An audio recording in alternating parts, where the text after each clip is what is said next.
তাই চলো মা বাপ দুজন ঝগড়া লাগিছে। কি বললি? তোর বাপের এই অত্যাচার আর কত সহ্য করবো?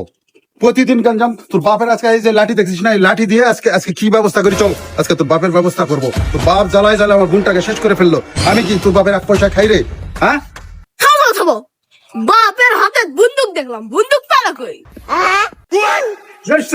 তোর মায়েরই আসলে দোষ আছে। আমার বোনটা বেশি কথা বলে, তোর মায়ের যাই বলবি বেশি কথা যেন না বলে। তাহলে মামা তুমি যাবে না?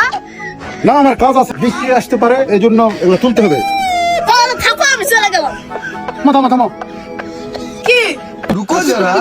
দেখ না, এই 50 টাকা রাখো, বাজারে যাই তুমি কিছু খাইও।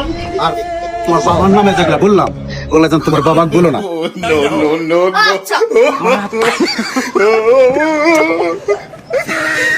বলেই দেয় নাকি রে?